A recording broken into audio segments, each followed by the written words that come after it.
Hello students, good evening. Today in 11th class physics, we are starting a new topic,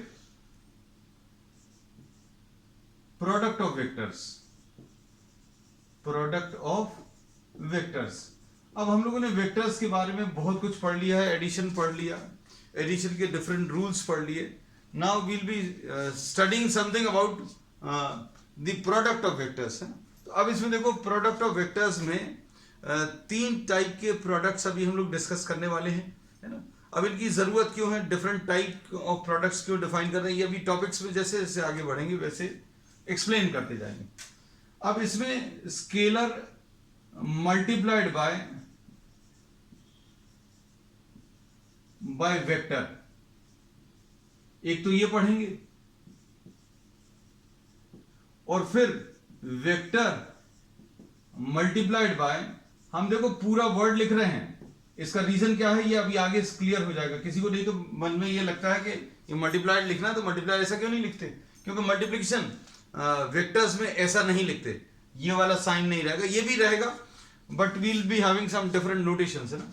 vector multiplied by vector and another case vector multiplied by vector. ये multiplied by vector जो अभी हम लोगों ने लिखा है आखिरी के दो, ये दोनों तो एक जैसे लग रहे हैं, है ना. तो इसमें अभी हम लोग ये बोलेंगे, एक scalar multiplied by a vector, scalar को किसी वेक्टर से अगर आप मल्टीप्लाई करें तो answer will always be a vector, answer हमेशा इसका वेक्टर ही आएगा. स्केलर को अगर आप किसी वेक्टर से मल्टीप्लाई करोगे तो आंसर इसका वेक्टर ही आने वाला है. लेकिन vector multiplied by vector can give you a scalar answer also, and this can give you a vector answer also. तो वेक्टर और वेक्टर का मल्टीप्लिकेशन जो है, स्केलर आंसर भी आ सकता है, आंसर जो है स्केलर आ सकता है, या इसका आंसर बच्चों वेक्टर भी आ सकता है. तो depending on these we will be defining two types of products. अब ये ऐसा अलग अलग कैसे आ सकता है, तो ये अभी हम लोग देखेंगे. इसमें we have studied something about work. तो वर्क में अभी हम लोग देखें, work is the product of force and displacement in the direction of force. ऐसे ही पढ़ते थे अभी हम लोग. तो अभी हम लोगों ने जो पढ़ा है, वर्क जो है बच्चों क्या चीज है, it is the product of force and displacement in the direction of force. ऐसे ही कुछ पढ़ा हुआ है. This we have studied in smaller classes, है ना. I think we have studied this in 9th class, है ना. तो अब इसमें देखो, फोर्स जो है एक वेक्टर क्वांटिटी है, डिस्प्लेसमेंट भी एक वेक्टर क्वांटिटी है. फोर्स एक वेक्टर है, force is a vector quantity, displacement is also a vector quantity. लेकिन जो इसका रिजल्ट आता है वर्क, ये एक स्केलर क्वांटिटी है. So we require to define a type of product in which on multiplying two vectors, दो वेक्टर्स को मल्टीप्लाई करने पर एक स्केलर आ जाए, है ना. एक तो ये चीज हो गई. फिर उसके बाद अभी हम लोगों ने एक और चीज अब आगे पढ़ने वाले हैं. क्या चीज पढ़ने वाले हैं कि भाई force and a sort of displacement. Sort of displacement अभी हम लोग एग्जैक्टली क्या है, ये अभी हम लोग आगे डिटेल में जब ये चैप्टर पढ़ेंगे तब पता चलेगा. का जो प्रोडक्ट है ये एक और क्वांटिटी देता है जिसको अभी हम लोग टॉर्क बोलते हैं. This the idea about torque, we have given some idea about torque in dimensional analysis. तो अभी हम लोग कहते हैं ये रोटेशनल मोशन में ये वाला टर्म आएगा, और इसमें अगर आप देखें तो ये force and some sort of displacement का जो प्रोडक्ट है ये टॉर्क दे रहा है. तो फोर्स वेक्टर है, डिस्प्लेसमेंट भी एक वेक्टर है, और इनका जो प्रोडक्ट टॉर्क आ रहा है वो एक वेक्टर क्वांटिटी है ना. तो अब देखो, हमने आपको दो एग्जांपल्स दे दिए फिजिक्स के, जो अभी हम लोग 11th क्लास में पढ़ने वाले हैं. इसमें फोर्स और डिस्प्लेसमेंट को मल्टीप्लाई करने पर वर्क आ रहा है, एंड फोर्स को सम सॉर्ट ऑफ डिस्प्लेसमेंट, इन दोनों को अगर मल्टीप्लाई करें तो टॉर्क आ रहा है. So on multiplying two vectors you are getting a scalar as the answer, and on multiplying two vectors you are getting a vector as the answer. So the necessity arises of defining two types of products. तो दो type के products define करने की जरूरत है, और वो जो डिफाइन करेंगे अभी हम लोग प्रोडक्ट, जो मल्टीप्लिकेशन अभी हम लोग बनाएंगे, वो मल्टीप्लिकेशन ऐसा रहेगा जो फिजिक्स की सारी रिक्वायरमेंट्स को पूरा करेगा, है ना। तो ये अभी हम लोग डिटेल में आगे डिस्कस करेंगे। आज तो अभी हम लोग ये पढ़ रहे हैं स्टार्टिंग में कि भाई ये इसको अभी हम लोग अलग से क्यों पढ़ रहे हैं, मल्टीप्लिकेशन ऑफ वेक्टर्स अलग से क्यों पढ़ रहे हैं, है ना। अब इसकी बात करें, जैसे suppose for example momentum this we have studied, this is the product of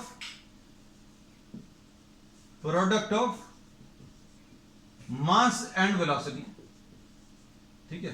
तो अब बच्चों ये कैसा है, ये स्केलर है, वेलोसिटी कैसा है बच्चों, ये वेक्टर है, और मोमेंटम कैसा है, एक वेक्टर है। तो अब देखो हम लोगों ने क्या बोला, प्रोडक्ट ऑफ स्केलर एंड, हम इसको ऐसा लिख दे रहे हैं, product of scalar and vector, this is always a vector. मतलब इसमें कहीं पर कोई डाउट नहीं रहेगा। अगर आप किसी स्केलर को किसी वेक्टर से मल्टीप्लाई करोगे तो आपको क्या मिलने वाला है, एक वेक्टर ही आंसर में आने वाला है। अब जैसे एग्जांपल में मोमेंटम ले लिया, हम लोग इसका एक और एग्जांपल ले सकते हैं, force is equal to mass into acceleration, और मास इसमें स्केलर है, एक्सेलरेशन वेक्टर है, और फोर्स भी एक वेक्टर है। तो अब हम लोग इसमें ये कहते हैं कि ये पहला वाला प्रोडक्ट तो अभी हम लोगों ने सीख लिया। पहला वाला प्रोडक्ट क्या बोल रहा है, that on multiplying a scalar and a vector, on multiplying a scalar and a vector you always get a vector, no doubt about it, ठीक है।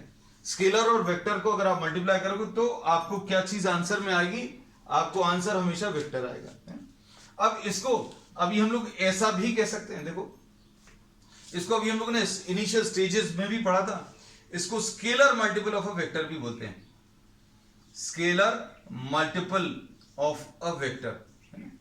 अब जैसे सपोज फॉर एग्जांपल अगर कोई वेक्टर ए है बच्चों, कोई वेक्टर ए है और 2a के बारे में अगर पूछें तो 2a कैसा वेक्टर रहेगा, ए वेक्टर मान लीजिए ऐसा कुछ है, इसका डायरेक्शन ईस्ट की तरफ है, तो 2a कैसा रहेगा, this will be having a magnitude which will be double the magnitude of A का जितना मैग्नीट्यूड है उसका डबल आ जाएगा, 2a आ गया।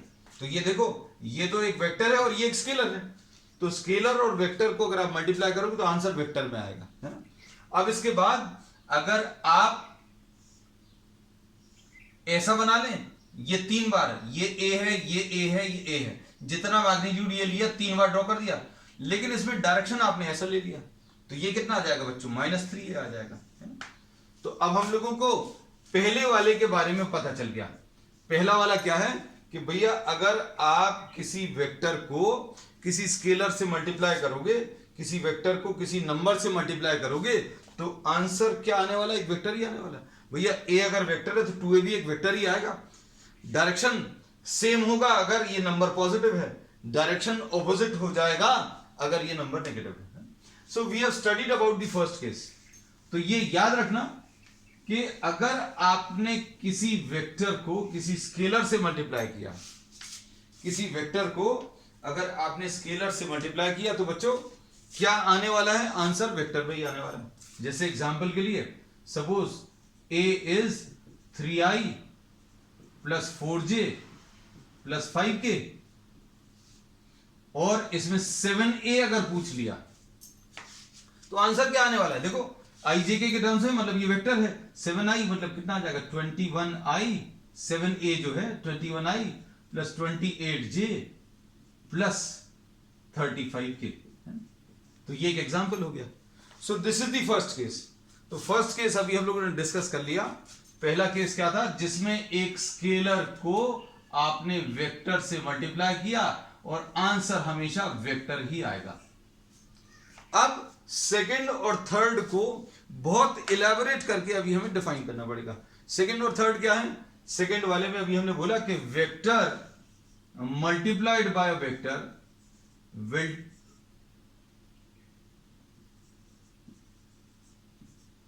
is giving you a scalar, इसको अभी हम लोग कहते हैं, इसको अभी हम लोग बहुत इलैबोरेट करके डिफाइन करेंगे। दो वेक्टर्स को मल्टीप्लाई कर रहे हैं, आंसर में एक स्केलर आ रहा है ना। और तीसरा टाइप जो है, vector multiplied bye a vector gives you a vector. ये आगे आने वाली टर्म्स जो क्लासेस हैं उसमें अभी हम लोग डिफाइन करने वाले हैं, है ना। अब ये दो टाइप के मल्टीप्लिकेशन है। दो टाइप के मल्टीप्लिकेशन की जरूरत क्यों पड़ी फिजिक्स में, ये भी अभी हमने बता दिया कि भाई वर्क एक ऐसी क्वांटिटी है जो कि स्केलर है, और ये कैसे मिलती है, फोर्स और डिस्प्लेसमेंट को मल्टीप्लाई करके। ये एक वेक्टर, ये एक वेक्टर, ये वेक्टर, ये भी वेक्टर, ठीक है, और आंसर इसका कैसा आ रहा है, स्केलर आ रहा है। तो अब हम लोगों को यह पता चल गया कि भाई ऐसा कुछ हमें प्रोडक्ट डिफाइन करना पड़ेगा जिसमें दो वेक्टर्स को मल्टीप्लाई करने पर स्केलर एक आंसर में आ रहा है। फिर हम लोगों ने एक और एग्जांपल लिया टॉर्क का, जिसमें फोर्स और डिस्प्लेसमेंट फिर से मल्टीप्लाई करके टॉर्क दे रहे हैं। तो फोर्स एक वेक्टर है, डिस्प्लेसमेंट भी एक वेक्टर है, और टॉर्क भी एक वेक्टर है। So the necessity arises of defining two types of products in which on multiplying two vectors you are getting scalar as the answer, and on multiplying two vectors you are getting the vector as the answer, है ना। तो first वाला case आज अभी हम लोग start कर रहे हैं इसमें, है ना। तो सबसे पहले जो आज अभी हमने डिफाइन किया वो स्केलर और वेक्टर को मल्टीप्लाई किया। स्केलर और वेक्टर को मल्टीप्लाई करने पर वेक्टर ही आंसर में आ रहा है, ठीक है। अब हम लोग जो अब मल्टीप्लाई कर रहे हैं, मल्टीप्लीकेशन यूज कर रहे हैं, वो दो वेक्टर्स के लिए, है ना। So vector multiplied by vector is giving you a scalar. Today we are starting this, है ना। तो अब इसमें अभी हम लोग ये कहते हैं बच्चों, ध्यान से देखना कि इसकी जो डेफिनेशन है स्केलर प्रोडक्ट की, कि वेक्टर और वेक्टर को अगर मल्टीप्लाई करें स्केलर आंसर में आ जाए, तो ये मल्टीप्लीकेशन के लिए अभी हम लोग एक सिंबल बिल्कुल अलग टाइप का यूज करते हैं। We use this dot. A और बी को अगर हमें स्केलर आंसर में लाना है, ए वेक्टर और बी वेक्टर को मल्टीप्लाई करने पर स्केलर अगर आंसर में लाना है, तो ये जो मल्टीप्लिकेशन है हम लोग कुछ भी और साइन यूज नहीं करेंगे। We will be using what, a simple dot, है ना। अब इसका जो आंसर आएगा, इसकी बहुत सिंपल सी डेफिनेशन है। ए डॉट बी कैसे बताएंगे भैया, ए का मैग्नीट्यूड बता दो, बी का मैग्नीट्यूड बता दो, और cos theta. This is A dot B, है ना। ए डॉट बी का बहुत सिंपल सा डेफिनेशन है, क्या, कि magnitude of A into magnitude of B into cos theta, बस खत्म। अब इसके बाद ध्यान से सुनना, suppose for example if you are having this as the A vector, ये बच्चों ए वेक्टर है और ये बी वेक्टर है, और theta is the angle between A and B. Theta जो है बच्चों angle between A and B है when both are joined tail to tail, when both are joined tail to tail, tail to tail अगर join किया हुआ तो इन दोनों vectors के बीच में जो एंगल है उसको अभी हम लोगों ने थीटा बोल दिया। बहुत सिंपल सी डेफिनेशन है, और ये डॉट प्रोडक्ट की ये डेफिनेशन हमारी जो रिक्वायरमेंट है उसको सेटिस्फाई करती है। किसको सेटिस्फाई करती है भाई, जो अभी हम लोगों ने पढ़ा था कि F dot S will be equal to magnitude of F into magnitude of S into cos theta. और ये मालूम है अभी हम लोगों को, ये तो अभी हम लोग छोटी क्लासेस से पढ़ते आ रहे हैं कि F into S into cos theta बच्चों क्या होता है, ये वर्क होता है ना। तो अभी हम लोग ये कहते हैं कि ये जो अभी हम लोगों ने डेफिनेशन बनाई है, this definition should satisfy the requirement. तो हमारी रिक्वायरमेंट क्या थी कि work is equal to magnitude of F into magnitude of S into cos theta, यही थी डेफिनेशन वर्क की। अब ये इनफैक्ट ऐसे कई फिजिक्स में एग्जांपल्स रहेंगे जिनमें फिजिकल क्वांटिटीज को मल्टीप्लाई करने के वेक्टर फिजिकल क्वांटिटीज को मल्टीप्लाई करके स्केलर आंसर में आ रहा है। हमने सिर्फ एक एग्जांपल इसलिए दिया because this is an example which you know very well, आपको बहुत अच्छे से इसके बारे में मालूम है, इसलिए अभी हमने ये डिस्कस किया। और नहीं तो इसको नहीं भी डिस्कस करते तो अब ये याद रखना कि भैया दो वेक्टर्स को बीच में, दो वेक्टर्स के बीच में अगर डॉट लगा हुआ है तो क्या करेंगे आप, पहले का मैग्नीट्यूड फिर दूसरे का magnitude into cos theta. Theta कब लेना है, थीटा याद रखना, theta is the angle between A and B when both are joined what, tail to tail. इसका मतलब अच्छे से समझ लेना। जैसे सपोज फॉर एग्जांपल ये इसका एक खास मतलब है। अभी जैसे सपोज फॉर एग्जांपल अगर आपको ये ए वेक्टर दिया है और ये बी वेक्टर दिया है। अब इसमें देखो बच्चों, इसमें अगर अभी हम लोग देखें, ये बी वेक्टर है और ये ए वेक्टर है, ये 45 डिग्री से। अब देखना अच्छे से, हम लोग अगर इस डेफिनेशन को देखें तो थीटा 45 हो ही नहीं सकता। Theta is not equal to 45, क्योंकि दोनों वेक्टर्स में जॉइनिंग जो है टेल टू टेल होना चाहिए। Vectors should be joined from tail to tail. अब टेल टू टेल जॉइनिंग नहीं है तो क्या करेंगे भैया, टेल टू टेल बना लो। वेक्टर्स को टेल टू टेल बनाने में कोई दिक्कत नहीं। ये ए है, बी वेक्टर की टेल यहीं पर चाहिए, तो लो भैया बी वेक्टर की टेल अभी हमने यहां पर बना ली। B vector is extended, B vector को आपने आगे एक्सटेंड कर दिया। और इक्वालिटी ऑफ वेक्टर्स की डेफिनेशन है कि भैया सेम मैग्नीट्यूड, उतने ही मैग्नीट्यूड का उतनी ही उसी डायरेक्शन में अगर आप वेक्टर ड्रॉ कर रहे हो तो ये वेक्टर इक्वल होगा। भाई ये वेक्टर बी है, आपने उतनी ही मैग्नीट्यूड का वेक्टर आपने आगे बढ़ा दिया, है ना। तो अब हम लोग ये बोले कि बच्चों ये 45 था, तो ये कितना आ जाएगा, ये थीटा अब ये कहलाएगा 180 minus 45 which will be what 135, because now these two vectors are from tail to tail। तो ये जो अभी हमने थीटा बोला है ये बहुत इंपॉर्टेंट है और बहुत सारे बच्चों के बहुत सारे प्रॉब्लम्स इसी फैक्ट की वजह से गलत हो जाते हैं कि भाई जो डेफिनेशन है उस डेफिनेशन में थीटा का कॉन्सेप्ट ही बच्चों को क्लियर नहीं रहता। बस इतना भर मालूम रहता है कि थीटा क्या होता है, angle between A and B. तो भैया ए ये है, बी ये है और इसके बीच में 45 बना हुआ है, तो बच्चे थीटा इज इक्वल टू 45 ले लेते हैं, आंसर गलत आ जाएगा, है ना। तो अभी हमने क्या बता दिया, theta is the angle when the two vectors are joint tail to tail. अगर आपने इनको टेल टू टेल जॉइन किया है तो जो एंगल आएगा दोनों के बीच में उसको अभी हम लोगों ने क्या बोला है बच्चों, उसको थीटा बोला है ना। तो ये एग्जांपल जरूर नोट करके रखना। अब इसके बाद डेफिनेशन पता चल गई कि भैया स्केलर दो वेक्टर्स को मल्टीप्लाई करने पर स्केलर आंसर में आ रहा है, इसलिए इस वाले प्रोडक्ट को अभी हम लोग क्या बोलते हैं, इस वाले प्रोडक्ट को अभी हम लोग बोलते हैं स्केलर प्रोडक्ट।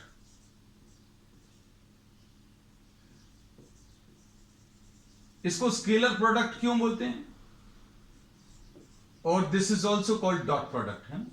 तो अभी हम लोगों ने आज जो नया टॉपिक स्टार्ट किया है, मेजर बड़ा जो टॉपिक स्टार्ट किया है, इसका नाम क्या है, इसका नाम अभी हमने बाद में बताया इंटेंशनली ताकि आपको क्लियर रहे।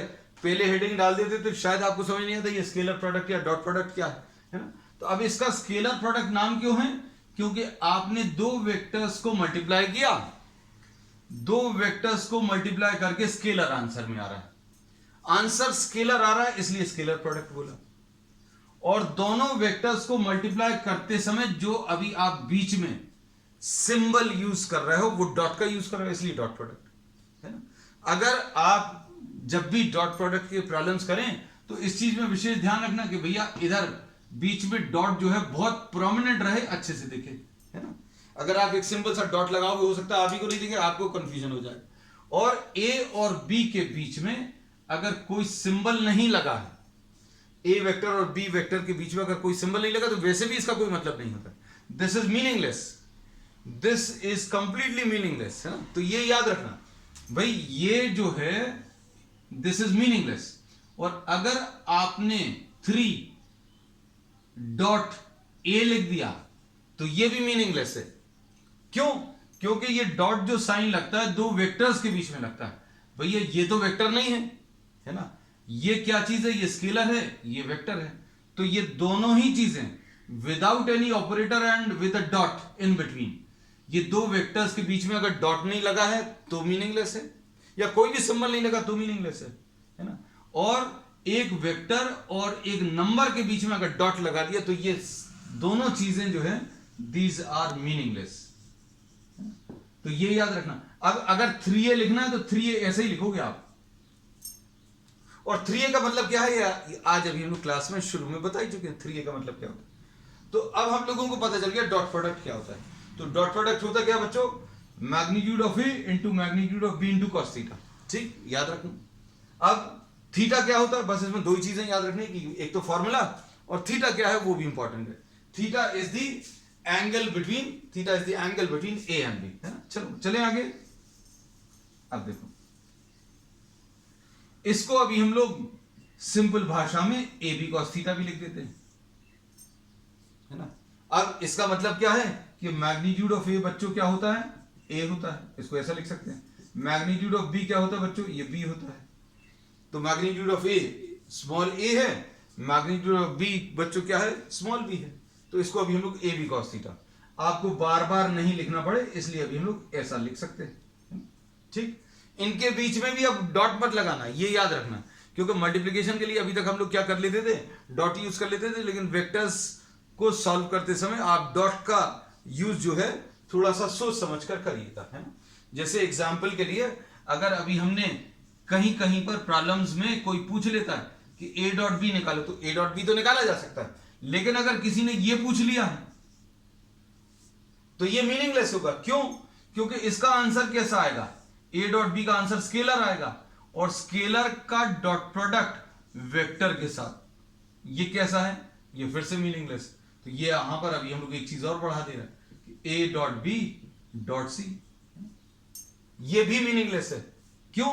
क्योंकि ये ए डॉट बी सॉल्व करने पर कुछ नंबर आएगा, हो सकता 3 आ जाए, हो सकता 5 आ जाए, तो 5 डॉट सी नहीं लिख सकते। So all these 3 are meaningless, है ना।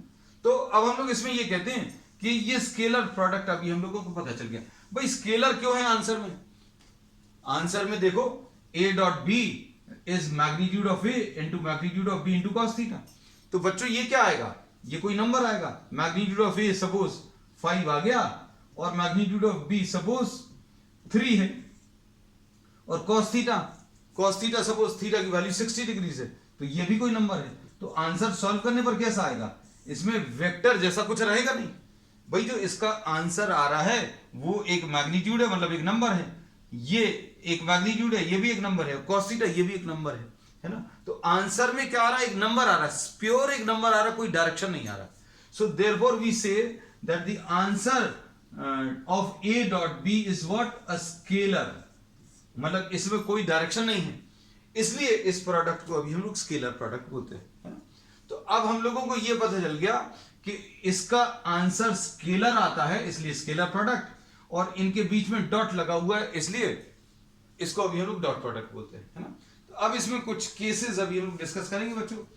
केसेस क्या क्या हैं,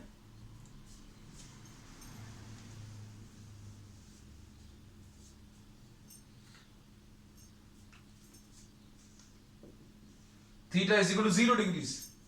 अगर theta is equal to 0 degrees है तो बच्चों ए डॉट बी कितना आ जाएगा, A into B into cos 0, यानी ए बी आ जाएगा, है ना। तो ये ए बी अगर आ गया तो अभी हम लोग बोलेंगे ये ए बी जो है ये इसकी मैक्सिमम पॉजिटिव वैल्यू है। This is what, the maximum positive value. ठीक, अब theta is equal to 180 degree अगर आप ले लो तो ए डॉट बी कितना आ जाएगा, A dot B will be equal to A into B into cos 180, है ना। अब कॉस 180 कितना होता है, तो कॉस 180 बच्चों कितना, कॉस 180 इज -1, तो ये कितना आ जाएगा माइनस ए बी। तो this is maximum negative value. अब मैक्सिमम नेगेटिव वैल्यू क्यों बोल रहे हैं, मैक्सिमम पॉजिटिव क्यों बोल रहे हैं, क्योंकि कॉस थीटा जो है बच्चों, कॉस थीटा एक ट्रिग्नोमेट्रिक रेशियो है जिसकी सबसे बड़ी पॉजिटिव वैल्यू +1 है और सबसे बड़ी नेगेटिव वैल्यू -1 है। बाकी सारी वैल्यूज 1 और -1 के बीच में लाई करती हैं। मतलब क्या है, अगर आपने ये 5 ले लिया, ये 3 ले लिया, जैसा भी हमने लिखा है 5 इंटू 3 इंटू कॉस थीटा, तो कॉस थीटा की वैल्यू हमेशा ऐसी कुछ रहेगी 1/2 √3/2, है ना, 1/√2। तो ये सारे 1 से छोटे नंबर्स आएंगे, ये सारे नंबर जो कॉस थीटा के आएंगे वो 1 से छोटे। इसलिए अभी हम लोग बोलते हैं जब 1 ले लिया, जब इसकी वैल्यू 1 आ गई मतलब ये मैक्सिमम है ना। तो मैक्सिमम पॉजिटिव वैल्यूज बच्चों कब मिलती है? जब when theta is equal to 0, है ना। अब इसके बाद थीटा इज इक्वल टू 180 पर ए डॉट बी की वैल्यू ए बी कॉस 180 यानी कि माइनस ए बी आ गया, ये मैक्सिमम नेगेटिव वैल्यू। थीटा की वैल्यू 90 डिग्री, थीटा की वैल्यू 90 का मतलब क्या है? कॉस 90 कितना आ जाएगा? 0 आ जाएगा। तो ए डॉट बी की वैल्यू बच्चों कितनी आ जाएगी? a into B into cos 90 और a into B into cos 90 यानी 0। तो a डॉट बी की वैल्यू 0। तो this is the most important case and the most frequently used case in the product of vectors, है ना। Product of vectors में ये याद रखिएगा, क्या चीज याद रखनी है कि दो वेक्टर्स अगर परपेंडिकुलर हैं, दो वेक्टर्स अगर परपेंडिकुलर हैं तो उनका डॉट प्रोडक्ट जो है 0 आता है। उनका डॉट प्रोडक्ट कैसा आएगा? 0 आएगा। ये याद रखना हमेशा कि भाई दो वेक्टर्स अगर परपेंडिकुलर हैं तो उनका डॉट प्रोडक्ट 0 आने वाला है। और अगर डॉट प्रोडक्ट 0 है, अगर डॉट प्रोडक्ट 0 है तो दोनों वेक्टर्स परपेंडिकुलर हैं, ऐसा भी कह सकते। If two vectors are having the dot product 0 then they are perpendicular to each other, है ना। इसका एक बहुत क्लासिकल एग्जांपल जो है 9th क्लास फिजिक्स में अभी हम लोग पढ़ते थे, क्या? A person carrying some load on his head, a person carrying some load on his head and walking some distance. Suppose ये बच्चों कोई पर्सन है ना, पर्सन तुम लोग अच्छा सा बना लेना, है ना। And this is the person carrying some load on his head and moving some horizontal distance. ये यहां से यहां तक आ गया, ठीक है। और इसने बहुत अच्छा डायग्राम बनाना। अब इसमें अभी हम लोगों ने बोला ये हॉरिजॉन्टल डिस्टेंस चल रहा है और फोर्स ऑफ ग्रेविटी जो काम कर रहा है, फोर्स ऑफ ग्रेविटी ऐसा कुछ काम कर रहा है ना। तो अब हम लोग इसमें ये कहते हैं कि when the person is carrying some load on his head and walking some horizontal distance, तो फोर्स ऑफ ग्रेविटी नीचे की तरफ काम कर रहा है और डिस्टेंस ऐसा कुछ है। तो angle between force and displacement, angle between force and displacement is 90 degrees and the work was equal to F into S into cos 90 यानी 0। तो ये एक बहुत अच्छा सा एक एग्जांपल था जो 9th क्लास में बच्चों को बहुत प्रॉब्लम देता था।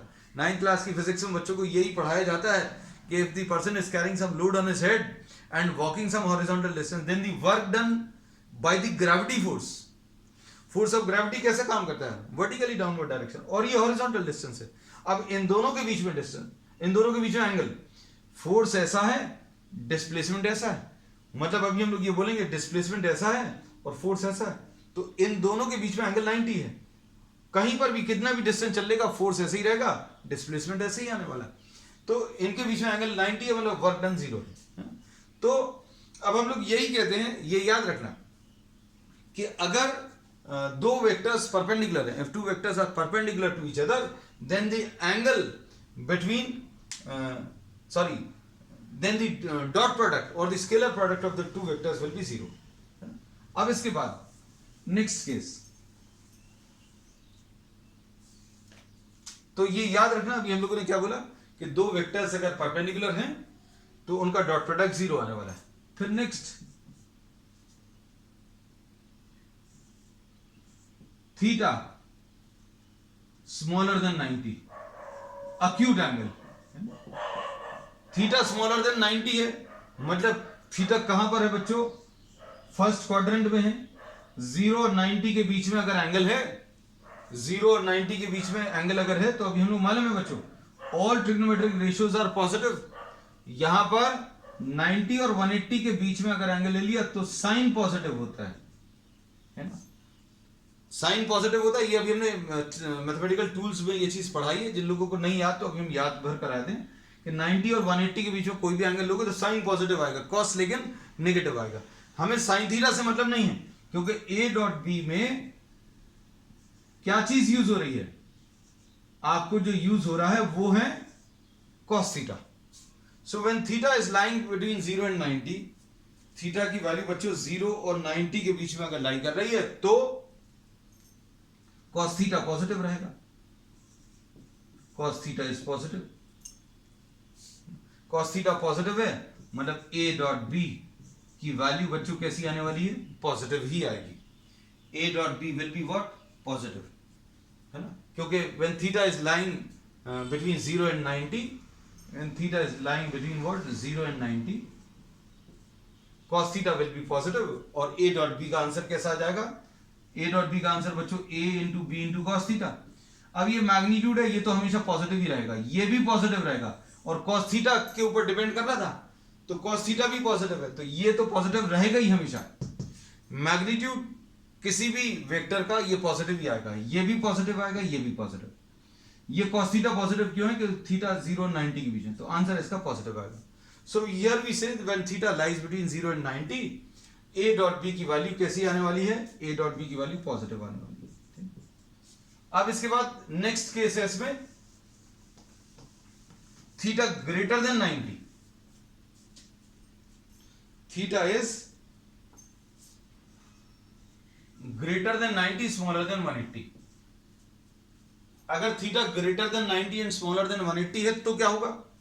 इसमें अब हम लोग बोलेंगे when theta is greater than 90 and smaller than 180, तो cos theta, चूंकि 90 और 180 के बीच में साइन तो पॉजिटिव होता है, साइन पॉजिटिव होता है मतलब बाकी सारे ट्रिग्नोमेट्रिक रेशियोज नेगेटिव हो जाते हैं, तो cos थीटा की वैल्यू बच्चों कैसी आएगी? नेगेटिव। और a dot b,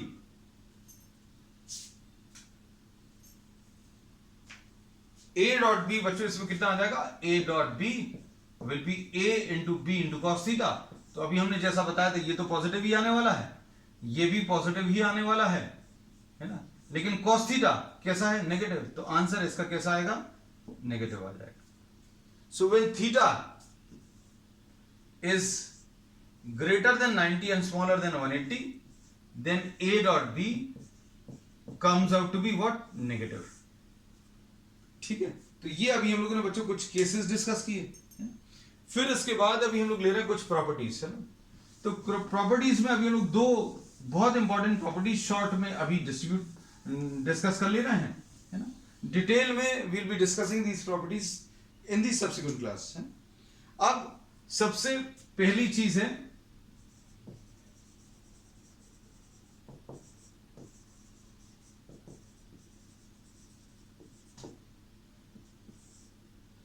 the scalar product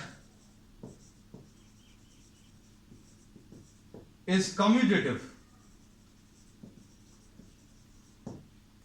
ये कम्यूटेटिव प्रॉपर्टी बच्चों बचपन से ही पीछा नहीं छोड़ रही है ना। एडिशन में कम्यूटेटिव प्रॉपर्टी से स्टार्ट किया था कि 2 + 3 इज इक्वल टू व्हाट 3 + 2, है ना। फिर मल्टीप्लिकेशन में सीखा कि 2 × 3 करो या 3 × 2 करो, आंसर सेम आने मतलब बिल्कुल वही चीज है कि a डॉट b करोगे या b डॉट a करोगे, आंसर सेम आने वाला है। और दोनों की वैल्यूज क्या आएंगी बच्चों? a डॉट b अगर आपने निकाला तो क्या होता है? a × b × cos theta, a × b × cos theta, है ना। b डॉट a कितना आ जाएगा? यह आ जाएगा b × a × cos थीटा, बस। और आपने a को b को और cos थीटा को मल्टीप्लाई किया, हमने जो एग्जांपल लिया था 5 × 3 × 1/2, और इधर कर दो 3 × 5 × 1/2। 5 × 3 × 1/2 करो या 3 × 5 × 1/2 करो, आंसर कैसा आने वाला है? आंसर तो सेम आने वाला है ना? तो अभी हम लोग देखें इस एग्जांपल से, हम लोगों ने यही शायद नंबर्स लिए थे, ये नहीं लिए थे, कुछ और लिए थे, तो भी कोई दिक्कत नहीं है। a 5 ले लो, b 3 ले लो, cos थीटा की वैल्यू 1/2 ले लो, है ना। तो अब इसको देखकर अभी हम लोग क्लियरली कह सकते हैं, क्या कह सकते हैं बच्चों? a dot b is equal to b dot a। तो ये पहली इंपॉर्टेंट प्रॉपर्टी है किसकी? डॉट प्रोडक्ट की। फिर अगली जो इंपॉर्टेंट प्रॉपर्टी है बच्चों वो है डिस्ट्रीब्यूटिव प्रॉपर्टी। तो ये डिस्ट्रीब्यूटिव प्रॉपर्टी क्या है? a dot b + c + d अगर ऐसा कुछ लिखा हुआ है तो हम लोग ये कहते हैं कि ये डॉट प्रोडक्ट जो है this can be distributed over addition. आप इसको डिस्ट्रीब्यूट कर सकते हैं। किसको? a को डिस्ट्रीब्यूट कर सकते हैं। मतलब कैसा लिखोगे बच्चों इसको? a डॉट b लिखोगे प्लस a डॉट c लिखोगे, a dot b plus a dot c plus a dot d and so on. All these can be distributed. अगर आपने a dot b plus c plus d अगर लिखा हुआ है तो अभी हम लोग क्या कर सकते हैं? These vectors can be distributed. a को अभी आप डिस्ट्रीब्यूट कर सकते हो किसके ऊपर, बी, सी और डी के ऊपर, है ना। कैसे distribute, this dot product is distributive over, ये जो स्केलर प्रोडक्ट है या डॉट प्रोडक्ट जो है, this is distributive over vector addition, मतलब ए डॉट बी लिख सकते हैं, a dot c, a dot d, जितने भी वेक्टर्स हैं उतने वेक्टर्स में अभी आप डिस्ट्रीब्यूट कर सकते हैं, है ना?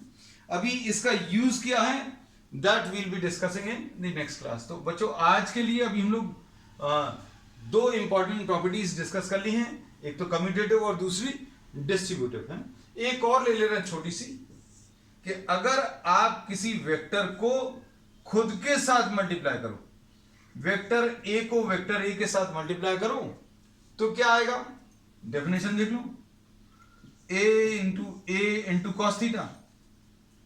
थीटा क्या है, theta is the angle between A and B, theta is the angle between A and b, लेकिन यहां पर ए और बी तो नहीं है, ए और ए है, ए का ए के साथ एंगल, ए अगर ऐसा है तो दूसरा ए बी बनाओगे तो वो भी इसी डायरेक्शन में होगा, तो मतलब ए का ए के साथ एंगल 0 होगा, है ना। तो अब हम लोग क्या बोलेंगे, ए स्क्वायर। तो अब हम लोग क्या बोल सकते हैं, अगर किसी वेक्टर का खुद के साथ डॉट प्रोडक्ट करोगे तो आंसर में क्या आने वाला है, मैग्नीट्यूड का स्क्वायर, जो भी वेक्टर लिया था उसके मैग्नीट्यूड का स्क्वायर आंसर में आने वाला है ना। चलो बस ये 3 प्रॉपर्टीज आज डिस्कस कर रहे हैं, बाकी का जो है that will be discussing on the next one. That's all for today.